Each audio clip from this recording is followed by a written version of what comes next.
अस्सलाम वालेकुम प्यारे बच्चों, हम पढ़ रहे हैं क्लास 10th का मैथमेटिक्स चैप्टर नंबर 1 और उसकी पहली एक्सरसाइज 1.1 हमने कवर कर ली है।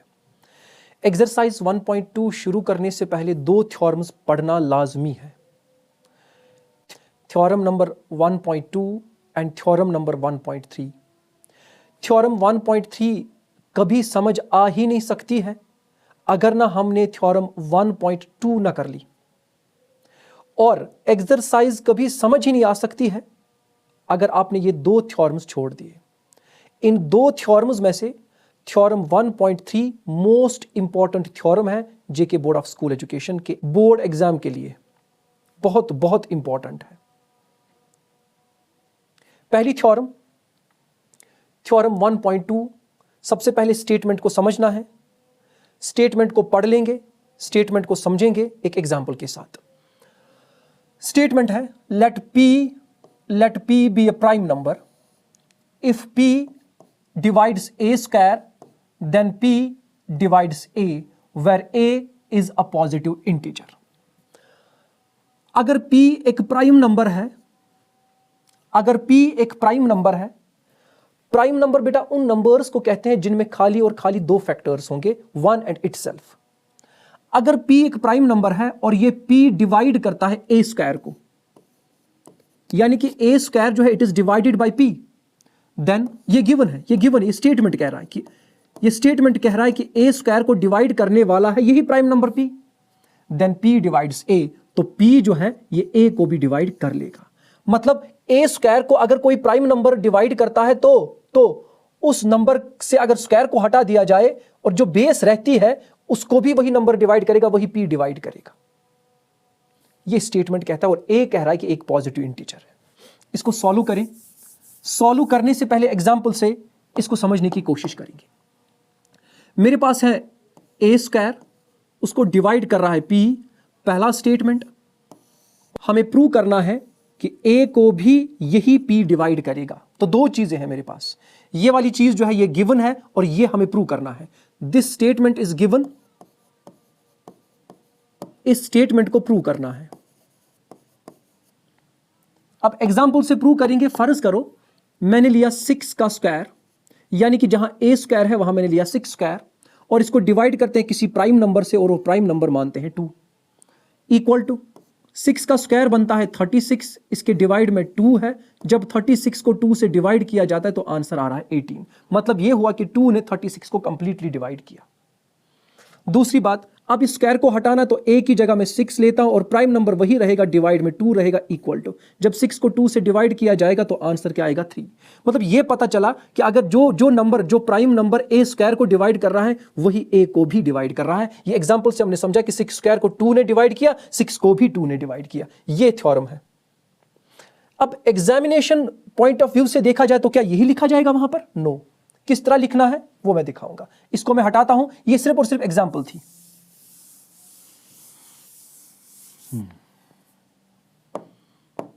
एग्जाम में किस तरह लिखोगे? हम लिखेंगे let a is a positive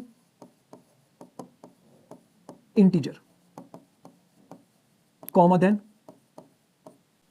late a is a positive integer, then मान लेते हैं a जो है बेटा a एक पॉजिटिव इंटीजर है, तो a equal to p1 into p2 into so on into pn। इसी a को मैंने फैक्टराइजेशन फॉर्म में लिखा बेटा, इसी a को मैंने एक्सप्रेस किया in the product of its prime factors. तो यहां पर मैं लिखूंगा where p1 p2 so on pn are the prime factors. किसके? ऑफ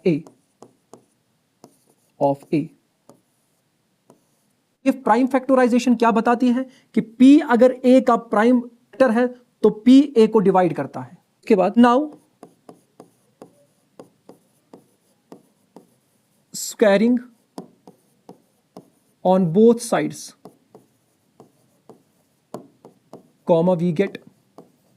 अब इस LHS और इस RHS के दोनों साइड पे स्क्वायर लगा देंगे तो हमें मिलेगा a square equal to p1 into p2 into so on into pn। इसके ऊपर भी स्क्वायर लग जाएगा तो ये कुछ इस तरह बनेगा, implies to a square equal to ये स्क्वायर जिस P1 P2 Pn के ऊपर स्क्वायर है तो ये 2 बार मल्टीप्लाई होगा, P1 into P2 into so on into Pn, फिर multiply P1 into P2 into P so on Pn। आगे बढ़ाएं इसी को, इसका मतलब है ए स्क्वायर किसके बराबर आया, P1 इंटू P1, P1 2 बार है मल्टीप्लाई में तो ये बनेगा P1 स्क्वायर, इसी तरह से ये बनेगा P2 square, so on up to Pn square. इस स्टेटमेंट को रहने दे, हम लिखेंगे गिवन दैट दिया हुआ है, सबसे इंपॉर्टेंट जो स्टेटमेंट है ये है गिवन दैट, सबसे important, given that P divides a square comma then P is one of the factors of a square। दिया हुआ है P जो है ये डिवाइड करता है a स्क्वायर को, अगर P ने a स्क्वायर को डिवाइड किया इसका मतलब ये हुआ कि ये P a स्क्वायर का फैक्टर है। बट हमने माना ये तो दिया हुआ है कि P जो है a स्क्वायर का फैक्टर है, लेकिन a स्क्वायर जो है उसके फैक्टर्स है P1 P2 और Pn भी, ये भी उसके फैक्टर्स है। मतलब ये हुआ कि P1 P2 और Pn में से ही कोई P है, ये भी फैक्टर है ये भी फैक्टर है, तो मतलब ये हुआ कि प्राइम नंबर ये पर्टिकुलर प्राइम नंबर इन्हीं में से कोई प्राइम नंबर होगा, इन्हीं में से कोई नंबर होगा। But factors of a square are P1 P2 Pn, और इस बात की वजाहत इस वाले पार्ट में होती है, इस वाले स्टेप में होती है। But factors of a square are P1 P2 and Pn, therefore P जो है is one of the P1 P2 so on Pn। इसका मतलब यह हुआ कि ये जो P है इन्हीं में से P1 P2 Pn इन्हीं में से कोई ना कोई नंबर है। आगे, but this is also true that, लेकिन एक और बात भी सच है, वो है कि अगर a के फैक्टर्स चेक किए जाएंगे वो भी P1 P2 Pn ही है। जिस तरह a स्क्वायर के फैक्टर्स P1 P2 Pn है, इसी तरह से a के भी फैक्टर्स P1 P2 Pn है। Factors of a are the same factors that of a square, that is P1 P2 Pn। और यह बात भी सच है कि a के फैक्टर्स वही है जो A2 के factor, that is P1 P2 and Pn। लेकिन अभी हमने क्या लिखा, अभी हमने यहां पर यह स्टेटमेंट लिखा कि P जो है it is one of the P1 P2 and Pn। इसका मतलब है अगर P जो है it's the factor of a square, then P जो है it's also the factor of a। Concluding with this fact that if P divides a square, then P also divides a, hence proved। ये statement इस तरह से prove होता है। Theorem 1.2 के बाद शुरू होती है थ्योरम 1.3, और थ्योरम 1.3 कहती है, इसका स्टेटमेंट है prove under root 2 is an irrational number. अब यहां हमें प्रूव करना है कि अंडर रूट 2 जो है ये एक इरेशनल नंबर है। जिस तरह हम irrationality of under root 2 prove करेंगे, उसी तरह से irrationality of under root 3, under root 5, under root 7, under root 11, under root 13 etcetera की प्रूव कर सकते हैं। किसी इरेशनल नंबर की इरेशनलिटी को प्रूव करने के लिए हम एक मेथड यूज करते हैं, उसे कहते हैं कॉन्ट्राडिक्शन मेथड। इस मेथड के अंदर हम अंडर रूट 2 को रैशनल नंबर सपोज करेंगे, रैशनल नंबर हम इसे सपोज करेंगे, क्योंकि हमें पता है ये रैशनल नंबर नहीं है, लेकिन हम अज्यूम करेंगे, हम सपोज करेंगे कि अंडर रूट 2 जो है ये रैशनल नंबर है। इसे कहते हैं कॉन्ट्राडिक्शन मेथड। और इस क्वेश्चन को सॉल्व करते करते लास्ट पे एक ऐसा स्टेटमेंट सामने आ जाएगा जो बिल्कुल भी गलत होगा, एक ऐसा कंक्लूजन निकल कर आएगा जो गलत होगा, और उसकी गलती के पीछे जो रीजन है वो है हमने गलत अजम्पशन की हुई होती है। दैट इज द रीजन कि कंक्लूजन गलत निकला, जिसे प्रूव यह होगा कि जो हमने एज्यूम किया वो बेसिकली गलत चीज हमने एज्यूम की है, इसलिए हमारा कंक्लूजन भी गलत निकला। तो हमने जो अजम्पशन किया होगा वो है √2 इज अ रैशनल नंबर, जबकि ये सही नहीं है, बल्कि √2 जो है ये एक इरेशनल नंबर ही है। करना कैसे है, थोड़ा बहुत लिखना पड़ेगा। Let us assume to the contrary that √2 is a rational number। हम assume करते हैं, हम assumption करते हैं to the contrary, contradiction के साथ, कि √2 जो है, कि √2 जो है is a rational number।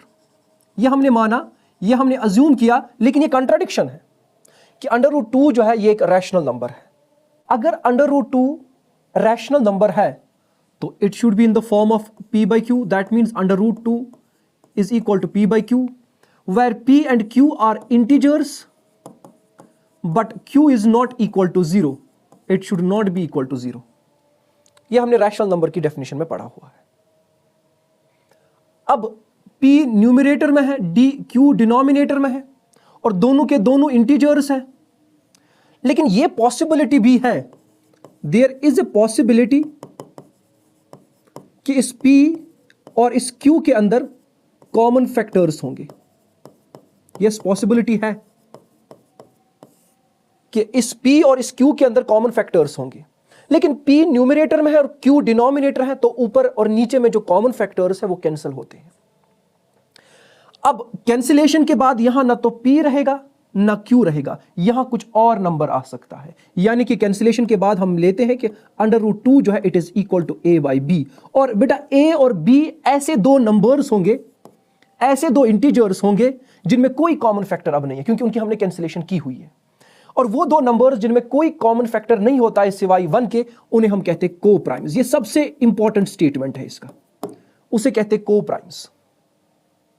यहां यही चीज हमें मेंशन करनी है कि √2 अगर हमने माना कि ये रैशनल नंबर है, then √2 is equal to p/q, जहां पर p और q जो है एक दो ऐसे इंटीजर्स होंगे जिनमें कॉमन फैक्टर्स होंगे, और उन कॉमन फैक्टर्स को कैंसिल किया जाता है, और बाद में हमारा 2 जो है √2 जो है वो a/b निकलता है, जो कि को प्राइम्स होंगे। ये चीज हमें यहां मेंशन करनी है।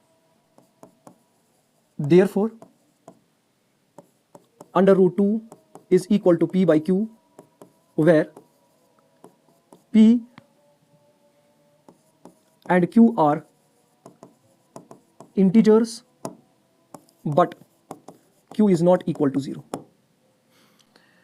अगर √2 एक रैशनल नंबर हमने माना, अज्यूम किया, देयरफॉर ये जो √2 है it should be in the form of p/q, where p and q are integers but q is not equal to 0। उसके बाद let p and q have some common factors, comma, so by cancelling them we get √2 equal to a/b, where a and b are co-primes। हमने फिर late किया, हमने माना कि p और q के अंदर कुछ कॉमन फैक्टर्स होंगे, some common factors. So by cancelling them, वो ऊपर में और नीचे में कैंसिल हो जाएंगे। We'll get another set of numbers that is a/b, जहां पर a और b जो है ये को प्राइम्स होंगे। अब ये वाला स्टेटमेंट को आगे बढ़ाना है, which implies to, ये b मल्टीप्लाई होगा √2 को, तो ये बनेगा b √2 इक्वल टू a। उसके बाद हमारे LHS में b √2 है और RHS में a है। अब दोनों साइड से स्क्वायरिंग होगी, squaring on both sides comma we get, squaring on both sides comma we get b √2 का whole square equal to a square, which implies to, ये स्क्वायर जो है बेटा, ये b पर भी है, √2 पर भी है, तो b के ऊपर स्क्वायर चढ़ा दें तो b स्क्वायर बनेगा, मल्टीप्लाई में आएगा √2, इसके ऊपर अलग स्क्वायर होगा, इक्वल टू a स्क्वायर। अब ये स्क्वायर और रूट कट होगा तो आंसर में आएगा b स्क्वायर इंटू 2 होता है 2b square equal to a square, which implies to b square किसके बराबर आया, b square is equal to a square, 2b के साथ मल्टीप्लाई में था, यहां गया तो डिवाइड होगा। अब दो चीजें इंपॉर्टेंट है, एक है इसका नाम इक्वेशन फर्स्ट रखा जाएगा, और दूसरी चीज जो है ये वाला स्टेटमेंट को ब्रैकेट में रखा जाएगा। क्यों, इस पे बात होगी। अब यहां पर देखें, a स्क्वायर को डिवाइड 2 जब करता है तो आंसर b स्क्वायर आ रहा है, यानी कि a स्क्वायर को डिवाइड 2 कर रहा है। अगर a स्क्वायर को 2 एक प्राइम नंबर डिवाइड करता है तो इसका मतलब यह है कि a को भी यही 2 डिवाइड करा है, थ्योरम 1.2। रिवाइंड करके देख ले, यही स्टेटमेंट हमें यहां पर लिखना है, और ये बहुत बड़ा स्टेटमेंट है। क्या लिखें, here we see that 2 divides a square, therefore by theorem 1.2 2 also divides a। अगर 2 ने a को डिवाइड कर लिया, that means 2 is the factor of a, which implies to 2 is the factor of a। छोड़ दे इस बात को, इसको यहीं छोड़ना है, बाद में इसको आगे देखते हैं। अब a square divided by b तो b स्क्वायर के बराबर आया, लेकिन a को जब डिवाइड करेंगे 2 के साथ तो वो भी किसी न किसी चीज के बराबर आएगा। Now we have a divided by 2 equal to c, ये c के बराबर आया, implies to a equal to 2c, ये 2 c के साथ मल्टीप्लाई में आ गया। अगेन फिर से स्क्वायरिंग करनी पड़ेगी, again squaring on both sides comma we get a के ऊपर स्क्वायर लगा दे और 2c के ऊपर भी स्क्वायर लगा देंगे, 2c का होल स्क्वायर बनता है। Implies to a square equal to 2 के ऊपर स्क्वायर लगा दो 4 बनता है, c के ऊपर स्क्वायर लगा दो तो c स्क्वायर बनता है। इसे नाम देंगे इक्वेशन सेकंड का, और इसी इक्वेशन सेकंड के अंदर इक्वेशन फर्स्ट सब्स्टिट्यूट करेंगे। यहां a स्क्वायर के बदले a स्क्वायर की जो वैल्यू है 2b स्क्वायर वो सब्स्टिट्यूट करेंगे। यहां लिखता हूं मैं, substitute equation first into equation second comma we get. करना कुछ भी नहीं है, यहां बेटा जो a स्क्वायर है इस वैल्यू को a को हटाना है और a के बदले a स्क्वायर की वैल्यू को लाना है। a स्क्वायर की वैल्यू इक्वेशन फर्स्ट में 2b स्क्वायर, यहां a स्क्वायर को हटाकर यही वैल्यू लानी है, तो ये a स्क्वायर बराबर है 2b स्क्वायर के। हम लिखेंगे a स्क्वायर के बदले 2b स्क्वायर इक्वल टू यहां बच गया 4c square. Employees to 2b square को रहने देना है, और ये जो 4 है मल्टीप्लाई c स्क्वायर के साथ, इसको यहां लाएंगे तो डिवाइड में जाएगा इक्वल टू c स्क्वायर। अब कैंसिलेशन होगी, 2 1 are 2, 2 2 are 4, implies to b square divided by 2 equal to c square. पलट देंगे, ये साइड उधर वो साइड इधर, तब साइन चेंज नहीं होती है, c square equal to b square divided by 2। अब ये भी इंपॉर्टेंट है, इसको भी अब हम येलो बॉक्स के अंदर रखेंगे, बहुत इंपॉर्टेंट है। अब जिस तरह हमने यहां पर कंक्लूजन निकाला तो यहां पर भी सेम कंक्लूजन निकल कर आएगा कि b स्क्वायर को डिवाइड 2 करता है। अगर 2 ने b स्क्वायर को डिवाइड किया, इसका मतलब 2 जो है वो b को भी डिवाइड करेगा, और अगर 2 ने b को भी डिवाइड किया तो 2 b का फैक्टर है। 3 चीजें हमें यहां पर लिखनी होंगी। Number 1, here we see 2 divides b square, therefore 2 will also divide b। या हमने देखा 2 जो है ये b स्क्वायर को डिवाइड करता है तो 2 b को भी डिवाइड करेगा। अगर 2 ने b को डिवाइड किया तो 2b का फैक्टर हो गया, which implies to 2 is the factor of b। अब इस चीज को, इस स्टेटमेंट को और इस स्टेटमेंट को, इस पे फोकस करो, इन दो स्टेटमेंट्स पे। 2 is the factor of a और 2 is the factor of b। और ये a b कौन है? ये वही a b है जो हमने ऊपर यहां पर लिया था, a by b, और लिखा था कि ये तो दो को प्राइम्स है। मतलब ये पता चला था कि a और b के अंदर कोई कॉमन फैक्टर नहीं है, लेकिन सॉल्यूशन निकालते निकालते पता ये चल रहा है कि 2 के अंदर जो a के अंदर जो फैक्टर है वो 2 है और b के अंदर भी यही फैक्टर है। इसका मतलब है अभी भी कॉमन फैक्टर्स है। तो जो हमने को प्राइम्स वाला स्टेटमेंट लिखा था ये तो गलत है, और ये गलती हमें इसलिए हुई क्योंकि हमने अजम्पशन गलत किया था। हमने √2 को रैशनल नंबर माना जबकि वो रैशनल नंबर है ही नहीं। ये यहां पर लास्ट पे कंक्लूजन लिखा जाएगा। तो कंक्लूजन में लिखेंगे, कंक्लूजन